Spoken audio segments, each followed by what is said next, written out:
नमस्कार, Avon Chhattisgarh bulletin में आप सभी का स्वागत है। मैं हूं आपके साथ हमेशा। चलिए बढ़ते हैं खबरों की ओर। भारतीय जनता पार्टी राष्ट्रीय और प्रदेश नेतृत्व के निर्देश से बूथ सशक्तिकरण को लेकर भाजपा बूथ विजय संकल्प अभियान चला रही है, जिसके तहत शनिवार को समस्त मंडलों ने बूथ विजय संकल्प अभियान मनाया। इस दौरान वरिष्ठ नेता भी बूथ पर पहुंचे और कार्यकर्ताओं के साथ मौजूद रहे। इस दौरान पूर्व मंत्री महेश गागड़ा, भाजपा जिलाध्यक्ष और विधायक चैतराम अटामी ने भाजपा का झंडा लगाया।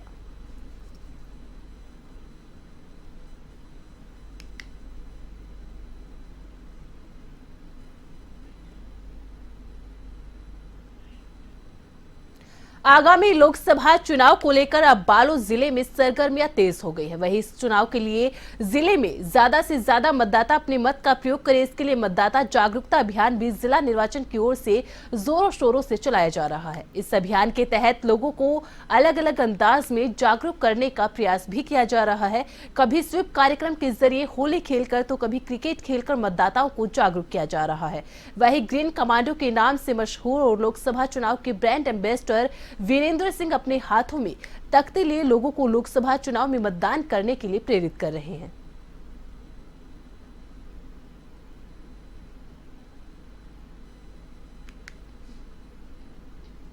बहुत बड़ी मात्रा में चल रहा है, तो हम जाके वह शादी के मंडप में जाके हम बता रहे हैं वर वधू को कि आप पोस्टर के माध्यम से बता रहे हैं कि मतदान कीजिए, मतदान का अधिकार आपको 100% मतदान कर सकते हैं, जिससे हम वर वधू के जो शादी में हम जा रहे हैं तो हमें भीड़ भी अच्छी खासी मिल जा रही है। तो बता पा रहे हैं कि हम मतदान कीजिए अधिक से अधिक संख्या में। अभी जिले में, हमारे राज्य में, देश में शादियों का मौसम चल रहा है और लोकसभा चुनाव भी होने वाला है, तो हम शादियों में जाकर वर वधू पक्ष के माता पिता के साथ साथ आसपास के ग्रामीणों को भी हम 100% मतदान में अपने योगदान देने के लिए प्रेरित कर रहे हैं। और एक उत्साह बना हुआ है, तख्ती बैनर पोस्टर लेके हम कहीं भी घूमते रहते हैं। जहाँ भी शादी का माहौल है, हम वहाँ जाके अपने तख्ती बैनर के साथ उनको प्रेरित करते हैं। उन लोग भी काफ़ी उत्साहित होते हैं कि हम भी देश और समाज के लिए कुछ करना चाहते हैं और 100% मतदान में योगदान देना चाहते हैं।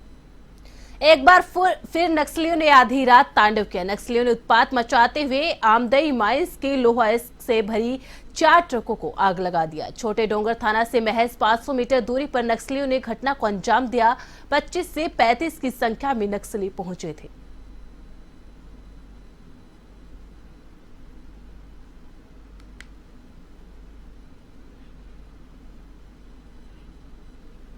इन दिनों हर जगह लोकसभा आम निर्वाचन का जोर शोर देखने को मिल रहा है। सभी राजनीतिक दल अपने अपने प्रत्याशियों के चुनाव में प्रचार में व्यस्त है। प्रदेश भाजपा ने भी अपने बड़े नेताओं को चुनाव प्रचार की जिम्मेदारी सौंपी है। इस तारतम्य में बस्तर भाजपा के कद्दावर नेता और कैबिनेट मंत्री केदार कश्यप को बस्तर संभाग की जिम्मेदारी सौंपी गई, जिसके चलते कैबिनेट मंत्री केदार कश्यप लगातार दौरा और भ्रमण कर पार्टी कार्यकर्ताओं और पार्टी पदाधिकारियों से मुलाकात कर रहे हैं। रविवार को मंत्री केदार कश्यप अपने विधानसभा क्षेत्र नारायणपुर जिले के प्रवास पर रहे, जहां उन्होंने भाजपा कार्यालय पहुंचकर सर्वप्रथम भाजपा बूथ स्तर तक के पदाधिकारियों की बैठक लेकर लोकसभा चुनाव के प्रचार प्रसार का मंत्र दिया है। चुनाव के प्रथम चरण में हमारे बस्तर लोकसभा का मतदान तय हुआ है और पूरे प्रदेश, पूरे देश में लोकसभा को लेकर के जिस तरीके से वातावरण है और हमारे निचले स्तर के कार्यकर्ता लगातार बैठकें कर रही हैं और आज भी यहाँ पर हमारे बूथ स्तर के, शक्ति केंद्र स्तर के, मंडल स्तर के, जिला स्तर के पदाधिकारियों के साथ में बैठक हुई और आज एक इस बात को पूरे प्रदेश भर में हम हमारे सभी बूथों पर बूथ विजय संकल्प अभियान के माध्यम से प्रत्येक हमारे बूथों पर हमारे कार्यकर्ता अपने हाथों से झंडा वंदन करेंगे, झंडा लगाएंगे और हमारा प्रदेश अध्यक्ष सहित हमारे माननीय मुख्यमंत्री सहित सभी अपने अपने स्थानों पर, अपने अपने बूथों पर, अलग अलग बूथों पर इस अभियान की शुरुआत की और ये लगातार चलता रहेगा। जिले में व्यापक रूप से मतदाता जागरूकता अभियान चलाया जा रहा है। मतदाता जागरूकता अभियान के तहत लोकसभा आम निर्वाचन 2024 के लिए प्रथम चरण में संसदीय क्षेत्र बस्तर का मतदान 19 अप्रैल को निर्धारित है। जिले के सभी मतदाताओं लोकतंत्र की मजबूती में अपना योगदान देने, अपने मताधिकार का प्रयोग करने के लिए प्रेरित किया जा रहा है। कलेक्टर और जिला निर्वाचन अधिकारी अनुराग पांडे की अगुवाई में वृहद रूप से 2 पहिया और 4 पहिया वाहनों की रैली निकालकर जिले के मतदाताओं को जागरूक किया गया।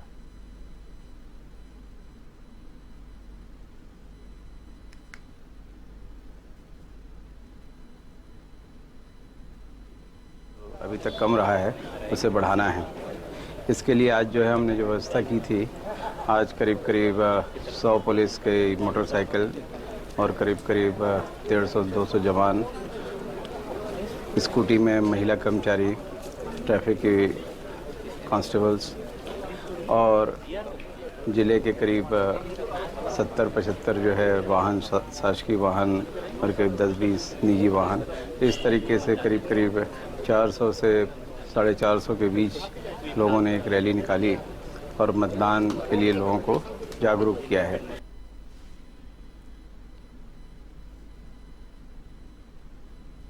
वासियों के लिए मेरी यही अपील है कि बढ़ चढ़कर मतदान में हिस्सा लें और जो मतदान का जो कम प्रतिशत है बीजापुर में उसको बढ़ाएं। मतदान ही एक ऐसा प्रक्रिया है जिसमें आप सरकार चुनते हैं और सरकार योजनाएं बनाती हैं। तो मेरी सबसे गुजारिश रहेगी कि सब मतदान करें। और जो सिक्योरिटी फोर्सेस अभी बीजापुर में है, मेरे को लगता है बीजापुर के इतिहास में सबसे ज़्यादा सिक्योरिटी फोर्सेस अभी बीजापुर में उपस्थित हैं और हम हर जगह को, हर पोलिंग बूथ को और हर क्षेत्र को सिक्योर करने का प्रयास करेंगे ताकि लोग। कोरबा से बीजेपी के प्रत्याशी बनाए जाने के बाद से बीजेपी की फायर ब्रांड नेता सरोज पांडे लगातार दौरे पर है। इसी क्रम में सरोज पांडे ने कोरबा लोकसभा की मरवाही विधानसभा के गांव का दौरा किया, जहां नुक्कड़ सभाएं और जनसंपर्क कर केंद्र और राज्य सरकार की योजनाओं के संबंध में ग्रामीणों को जानकारी दी। साथ ही यह भी बताया कि भाजपा की सरकार गाँव, गरीब किसान के साथ महिलाओं, बुजुर्गों सभी का ध्यान रख रही है। हमारी योजनाएं अंतिम व्यक्ति को ध्यान में रखकर बनाई जाती है। इस बार की जनसंपर्क में सरोज पांडे ने महिलाओं और ग्रामीणों से सीधे बातचीत की, जहां प्रधानमंत्री आवास से लेकर शौचालय और नल जल योजना के संबंध में जानकारी दी। तो वहीं महिलाओं से महतारी वंदन योजना से लेकर गृहिणियों को मिलने वाले सस्ते दर पर गैस सिलेंडर का भी जिक्र किया।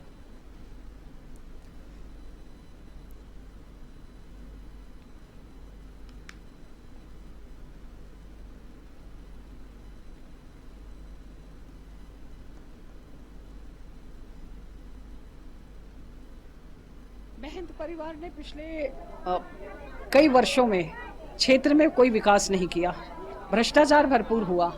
डीएमएफ का फंड का विषय था, तो उस पर अगर कलेक्टर अंदर गई तो उस विषय पर उनके मंत्री ने बोला, लेकिन सांसद ने कभी नहीं बोला। चरणदास महंत जी ने कभी नहीं बोला।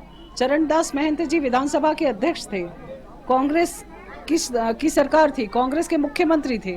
क्षेत्र के लिए, कोरबा लोकसभा क्षेत्र के लिए कांग्रेस ने कुछ नहीं किया। इसलिए मुझे लगता है कि विकास की बात करें तो कांग्रेस चुनने हैं। लोकसभा चुनाव के तारीखें नजदीक आने के साथ ही राजनीतिक पार्टियों अपने पक्ष में माहौल बनाने के लिए जुट गई है। इसके लिए अपने कार्यकर्ताओं को पार्टी ने जनहित में लागू की जाने वाली योजनाओं को आम जनता तक पहुंचाने के लिए प्रेरित किया जा रहा है। इसी संदर्भ में दुर्ग लोकसभा क्षेत्र के कांग्रेस प्रत्याशी राजेंद्र साहू के पक्ष में माहौल बनाने के लिए दुर्ग के राजीव भवन में दुर्ग लोकसभा क्षेत्र का कार्यकर्ता सम्मेलन आयोजित किया गया, जिसमें प्रदेश के पूर्व मुख्यमंत्री भूपेश बघेल, पूर्व मंत्री रुद्र गुरु, पूर्व मंत्री रविंद्र चौबे, बिलासपुर लोकसभा प्रत्याशी देवेंद्र यादव समेत दुर्ग और बेमेतरा जिले के पूर्व विधायक और जनप्रतिनिधिगण बड़ी संख्या में मौजूद रहे।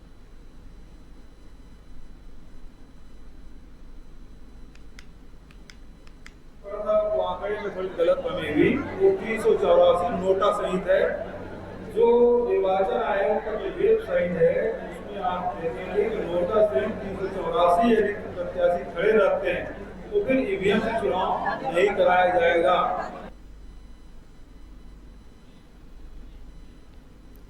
धर्मजयगढ़ में सड़क निर्माण का कार्य लंबे समय से चलता आ रहा है, जिसके बाद भी आज तक सड़क निर्माण नहीं हो सका। खरसिया से पत्थलगांव तक सड़क निर्माण का कार्य श्रीजी इंफ्रास्ट्रक्चर प्राइवेट लिमिटेड को मिला है, जिसने विनायक कंस्ट्रक्शन से निर्माण कार्य करवाया जा रहा है, पर कंपनी ने अभी तक सड़क निर्माण कार्य नहीं किया है। कुछ ही दिनों में निर्माण की टेंडर अवधि समाप्त होने वाली है। गुस्साई ग्रामीण सड़क निर्माण कंपनी विनायक कंस्ट्रक्शन की सभी गाड़ियों को खड़ा करवा दी है।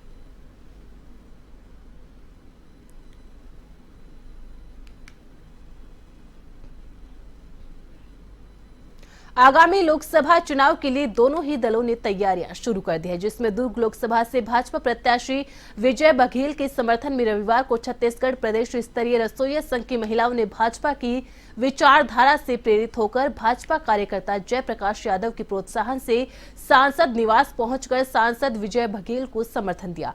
भाजपा कार्यकर्ता जयप्रकाश यादव ने बताया कि महिलाएं मोदी की विचारधारा से प्रेरित होकर जिस तरह से देश में भाजपा की लहर चल रही है, उसे देखते हुए निर्णय लिया और आगामी दिनों में लोकसभा चुनाव में भाजपा के पक्ष में माहौल है।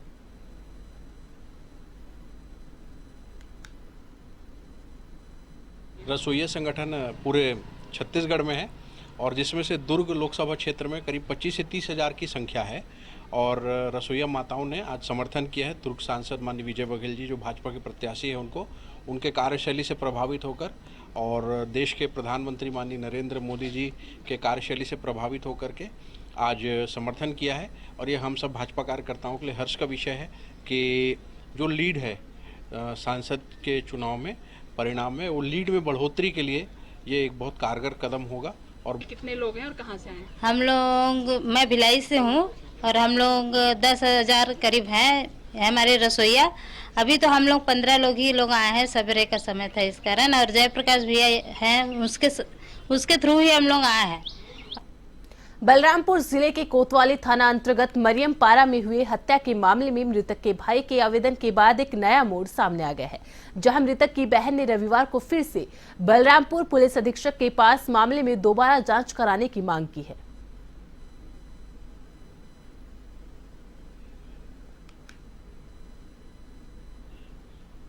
वहीं कसडोल विधानसभा के शहीद संतराम साहू स्मृति सामुदायिक स्वास्थ्य केंद्र कसडोल में विगत 7 फरवरी 2024 को ग्राम मटिया निवासी महिला नसबंदी के लिए पहुंची थी। महिला का मेडिकल चेकअप के बाद उसी दिन नर्स और डॉक्टर ने नसबंदी कर छुट्टी कर दिया। नसबंदी के कुछ दिन बाद महिला को उल्टियां होने लगी, जिस पर नजदीक के निजी अस्पताल पहुंचकर महिला ने चेकअप कराया। तब सोनोग्राफी से महिला के पेट में 3.5 महीने के बच्चे होने की पुष्टि हुई, जिससे महिला और उसके परिवार के होश उड़ गए।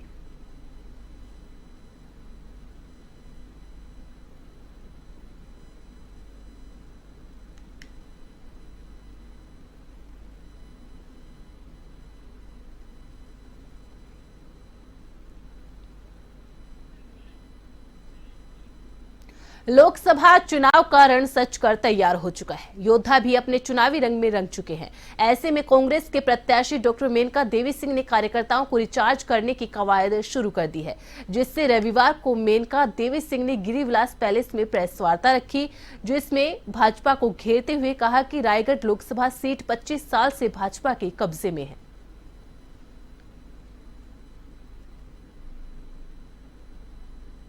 और वो अभी तक इन लोग 25 साल 26 साल तक थे सांसद, कुछ नहीं किए, वहीं का वहीं प्रयास करेंगे। बिल्कुल इधर रेल लाइन दें और जशपुर साइड भी दें, रोड को ठीक करेंगे। आप पता इतना लंबा चौड़ा हम लोग का क्षेत्र, रोड्स कैसे हैं, इसको भी समय तो बहुत कम नहीं है पर्याप्त। हम लोग इलेक्शन लड़ते हैं हम लोग के कार्यकर्ताओं के दम पे। हर जगह, हर ब्लॉक, हर गांव में हमारे कार्यकर्ता सक्रिय हैं, उत्साहित हैं। एवन छत्तीसगढ़ बुलेटिन में फिलहाल इतना ही। आप बने रहे एवन टीवी के साथ। नमस्कार।